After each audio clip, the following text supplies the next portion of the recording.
Welcome to EPG Pathshala. I'm Dr. Vaijanta Anand, Associate Professor, teaching in Nirmala Niketan College of Social Work, affiliated to University of Mumbai.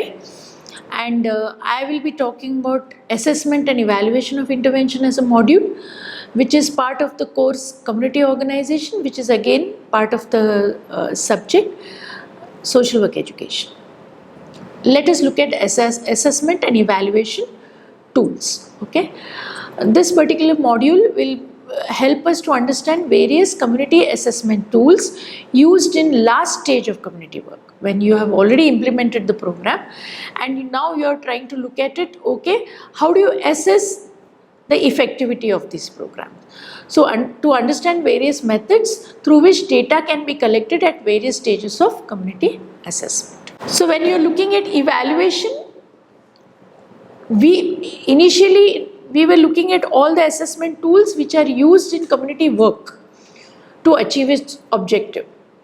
But when the community work reaches its last stage, meaning you are completing whatever you have set for, it becomes necessary to do an evaluation, because you also need to do evaluation because you want to know whether the programs are effective, but also you want to see whether the entire process was worthwhile. Okay, and you are able to share the results to some other organizations who might utilize the same process.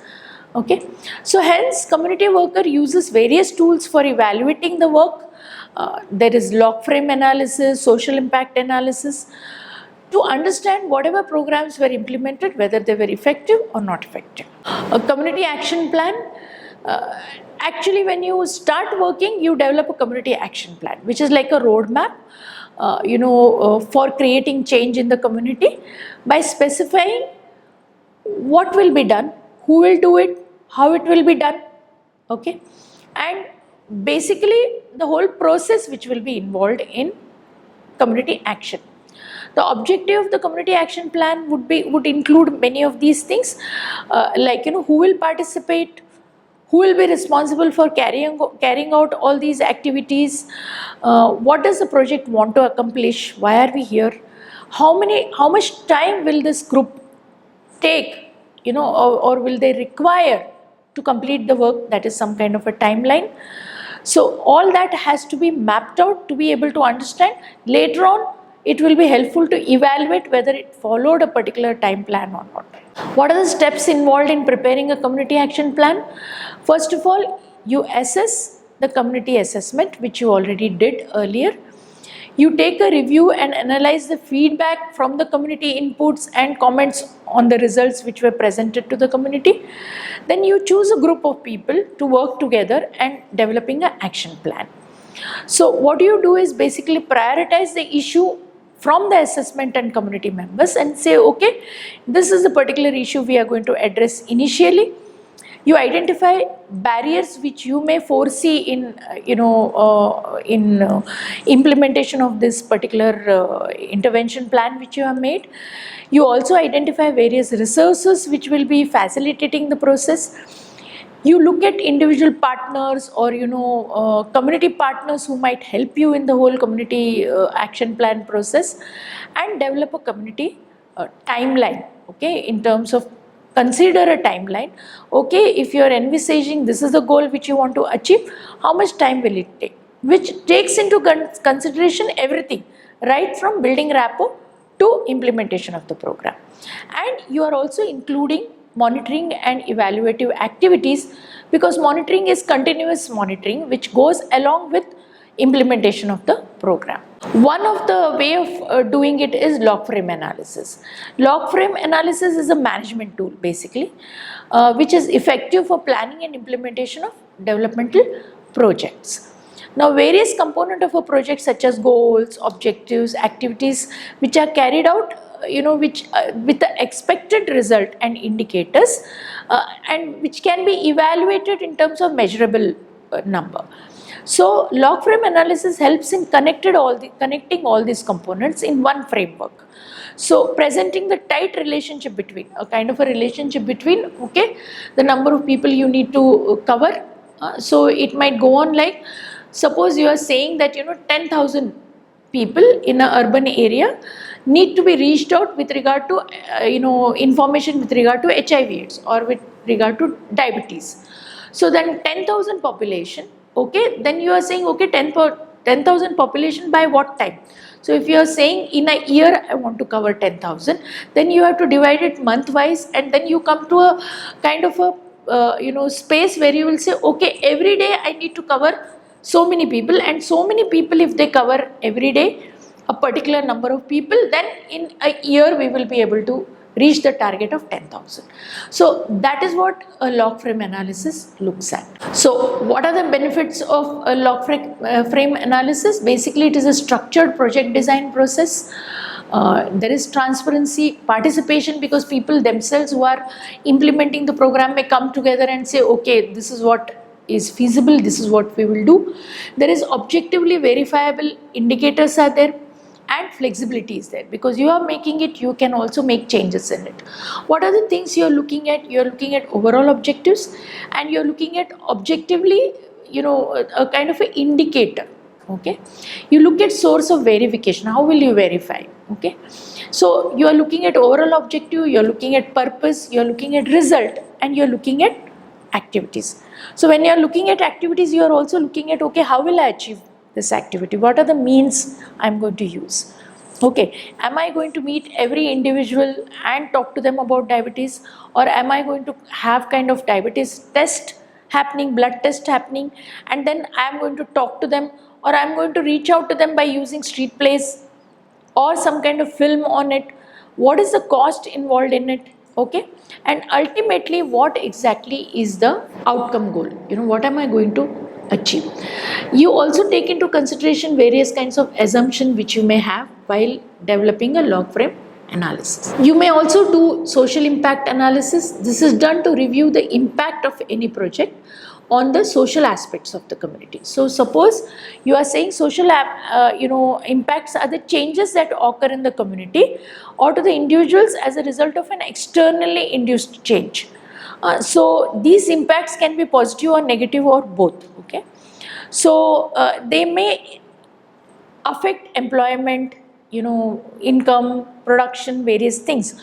Suppose now you have taken up a program of seeing to it that every migrant labor has access to banking, meaning they are able to open a bank account. Okay, if that is what you have been able to plan out and you achieve a target, suppose 8 to 10,000 or people, migrant population have been able to open the bank account. Now opening a bank account may seem like an activity. So every day you might divide and say every day I am going to open 10 bank accounts or 5 bank accounts.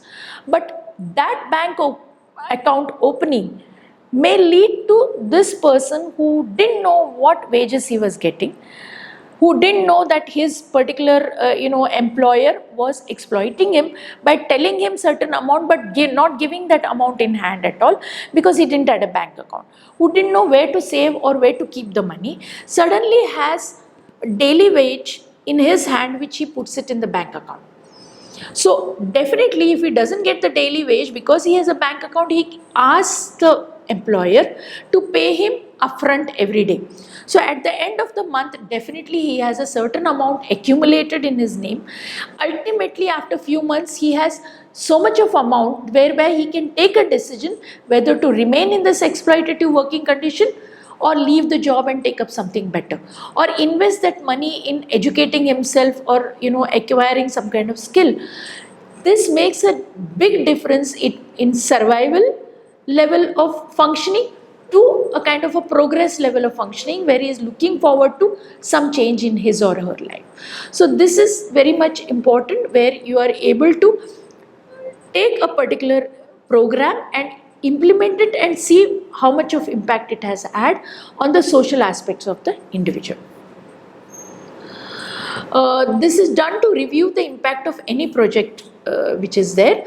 So they are the changes that occur in the community as a whole or to the individuals as a result of externally induced change, as I said, and it actually addresses fears, aspiration and goals of the people, and the whole group may think of changing certain things which are affecting them bad. The International Association of Impact Assessment is defining social impact in assessment in this way, that social impact assessment includes processes of analyzing, monitoring and managing the intended and unintended social consequences, both positive and negative, of planned interventions, policies, program, plan, projects and any social change processes invoked by this intervention. Okay, its primary purpose is to look at more sustainable and equitable biophysical and human environment. So equitable, changes which happen, which are more sustainable. What are the advantages of social impact analysis? You are able to identify affected group, meaning identify groups and people who are affected by the project. Free and fair information sharing is there. Ensure exchange of free and fair information. Avoiding adverse impact, which is like basis for preparing mitigation measures to avoid, reduce or manage adverse impacts. Enhancing positive impact, like if suppose you are talking about HIV/AIDS scenario where a group of women who are identified by the organization as sex workers, okay, are targeted as sex workers, are provided services to look at sexually transmitted infections. The negative impact is this group of women may become extremely uncomfortable being identified as sex workers, may feel isolated or may feel labeled, okay, and may not want to continue with the program which labels them and segregates them as sex workers. So they might take a decision that we don't want to be treated in this way. So probably even before the program is launched, if these are the consequences which you foresee, you may say, okay, this is an adverse impact, so we will not go through this kind of a program. Instead, why not come up with positive impacts? Why not help them to seek health programs which are in and around them without identifying and labeling them as sex workers. So that is much more positive impact than actually targeting them as a particular group. It reduces the cost, because after implementing the program, you get to know that program was not successful. You are able to reduce the cost when in the early stage itself you realize that this is not having a proper impact. And you also get approval faster, because your social impact analysis tells you that okay, this actually has an impact, so why not replicate it, or why not expand the same kind of program elsewhere also. What are the steps? You define the problem basically. You also define the impact definition, impact dimensions. So if you are saying, okay, I'm going to reach out to diabetes, so you are going to say that, okay, defining the problem, diabetes among the migrant population. So what is the impact dimension? How many people are you going to cover? Okay. What is the scoping of the field? How far or big it is? What is the identifying information, data required and their sources? Where am I getting the data from? Why am I taking this particular kind of, do I have a data which says that this is the problem faced by the people? So yes, probably in truck drivers, identifying diabetes and related problems will help drivers taking care of themselves and retiring, probably if they are having high diabetes and having other complications which jeopardizes their functioning as a driver. Conducting screening, preparing the socio-cultural profile or baseline condition, surveying the host population where you are going to have this program, identifying and assessing the impact. After the program is implemented, probably you might even take a public hearing sometime if you're taking up an issue like land rights of the tribals, or impact of probable development project in a village or in a tribal area. You might even have a public hearing, and then you develop a kind of a mitigation plan. How am I supposed to reduce the impact, or how am I supposed to change the plan program in such a way that the problems are lesser, and developing a cost budgeting, monitoring and evaluating kind of a program. How do you do it? You do it, you also do a document analysis. It involves analyzing all the available documents related to the community. So you look at government records, you look at census data, you look at whatever information is available, and cross check it with whatever you get from the community. So what it offers, document analysis is readily available information is there. You don't have to actually go into the community. You are getting the data related to the community in a written form from various places. It is reliable basically because it's a government data. It is expensive basically because you are purchasing or you are getting it from a particular official sources, and there is analysis toolkit which exists already, which can be used, and you can get you can get at capacities via histories, some written form. It is very much essential to share the findings. After data collection and analysis, the next step is to share the information with the people.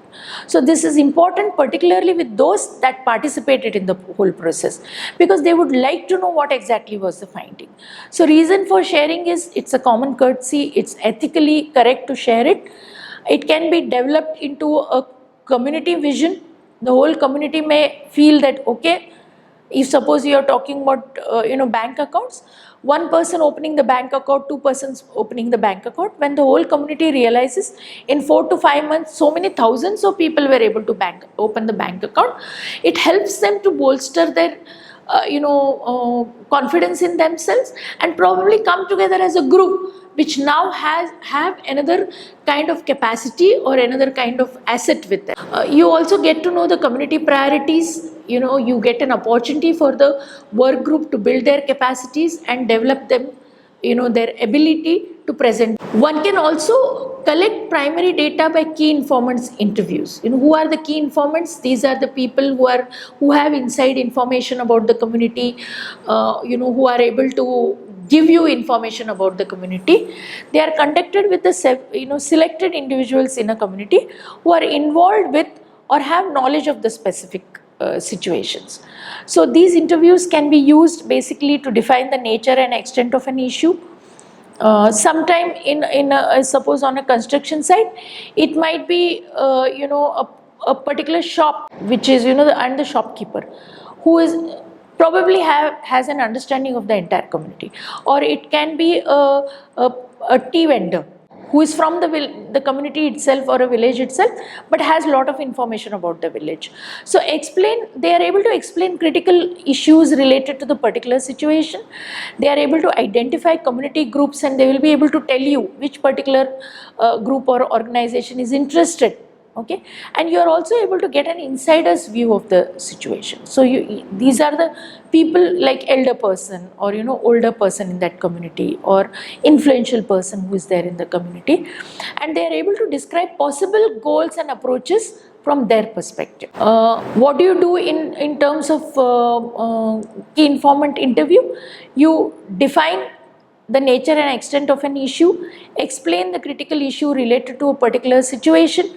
Okay, these are the things which can be extracted out of these interviews. These interviews can be used basically to identify community group or organizations, get an insider's view of the situation and possible perspective to work in the community. One can also use focus group discussion. A focus group is structured interview of a group of 6 to 12 people, which has been used by community developers and community development practitioners to develop an insight and reaction to products, programs or needs. Okay, the strategy is to begin with a set of pre-selected questions, but allow for flexibility. 5 to 6 questions are usually enough, with more direct and detailed questions coming later in the session. Group interaction often simulates or it stimulates discussions and produces data, which probably is difficult when you are getting the data through personal interviews.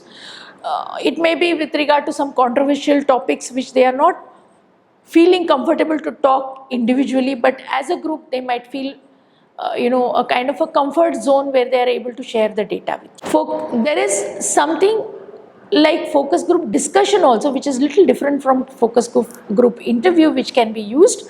In focus group discussion, there is no set of questions which need to be asked to the group, but basically there is a moderator.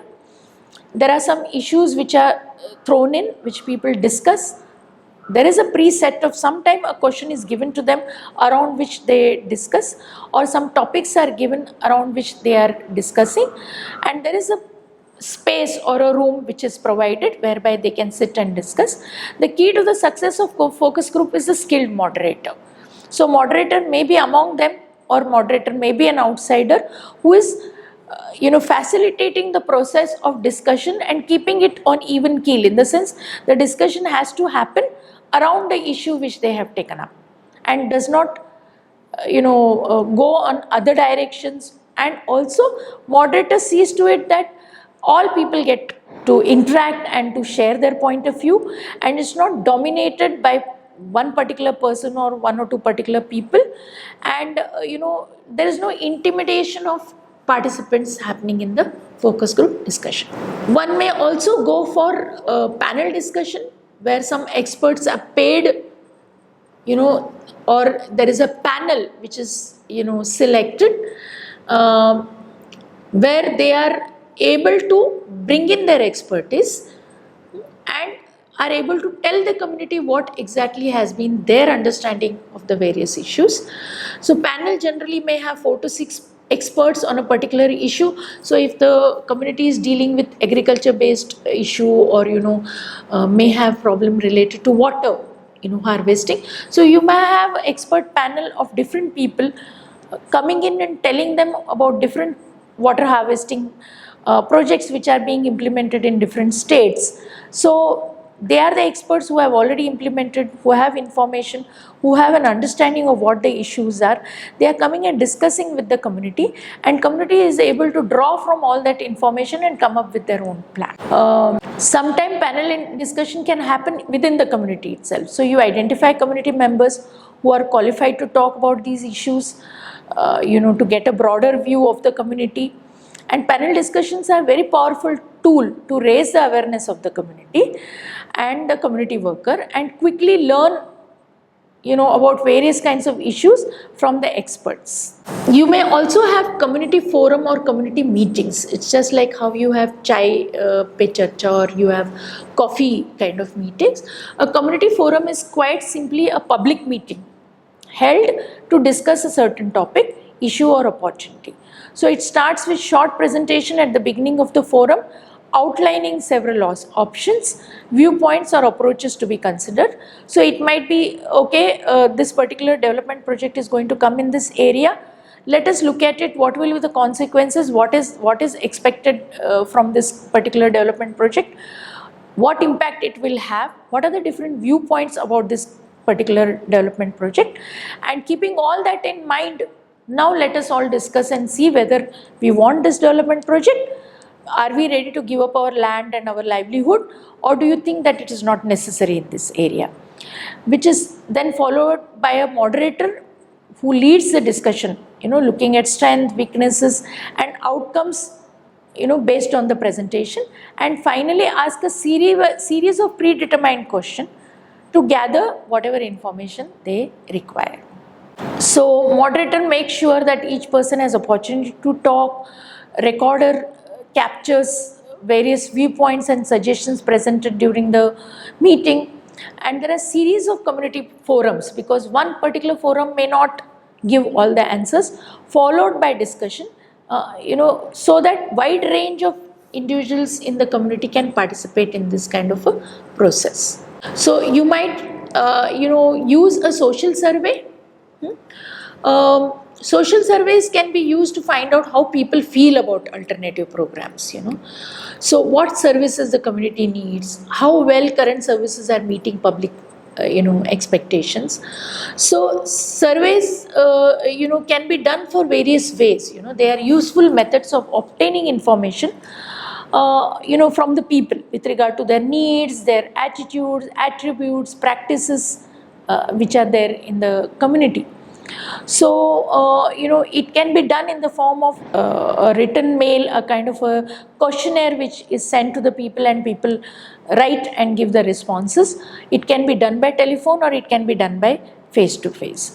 Now, in one of the community, when, they were trying to understand what has been the impact of, a power plant, uh, because the community felt that, the fisherfolk community felt that their livelihood was jeopardized by the power plant, whereas power plant was claiming that they are actually distilling and processing the water which is used for power plant and sent back into the sea. So in that way they are not touching the quality of sea in any way, so they are not jeopardizing the fishing, whereas fisherfolk felt that the power plant's presence has led to reduction of fish which they were catching. Okay, so this was the issue which was being dealt when you are looking at surveys.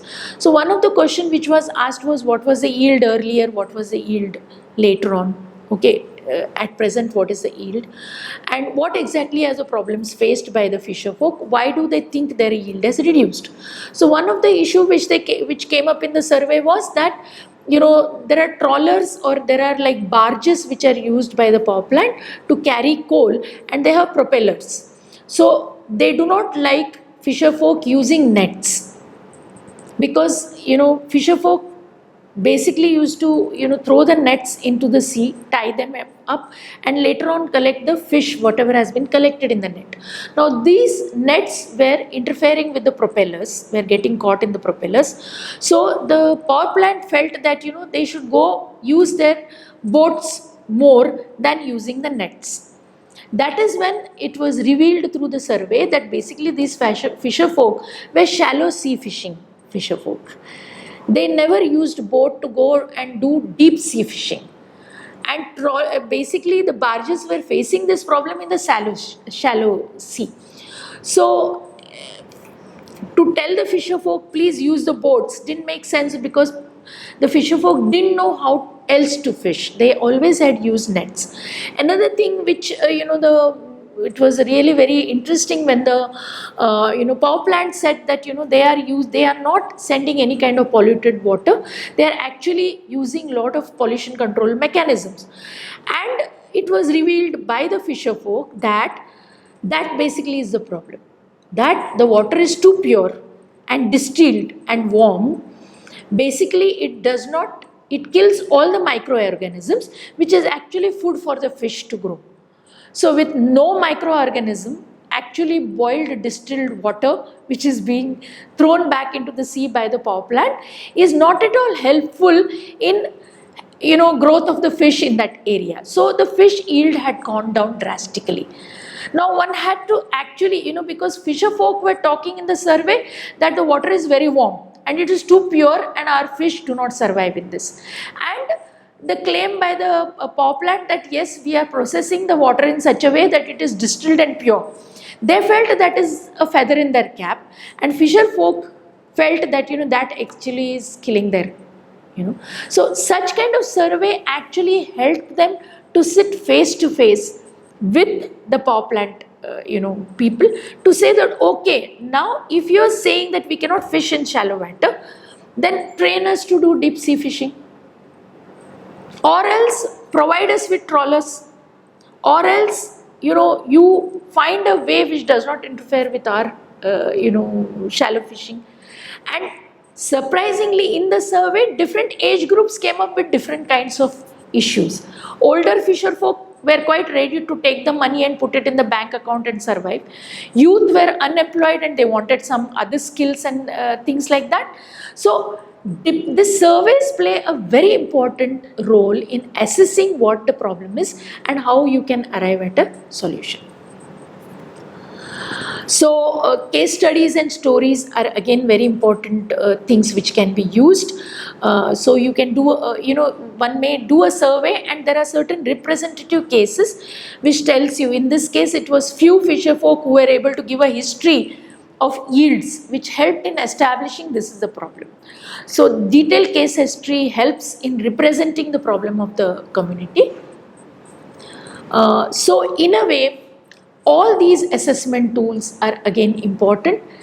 Only thing is you have to discover and find out which is the appropriate method, what particular assessment tool is essential in your kind of setting, and community workers should be able to enhance his or her skills, in focus group discussion, conducting surveys, interviews. The more they are able to do these surveys, the more they are acquainted with the socio-cultural background of the community, the more it becomes easier to use these tools effectively. Otherwise they are just data collection method where you collect data which may be redundant and unusable later.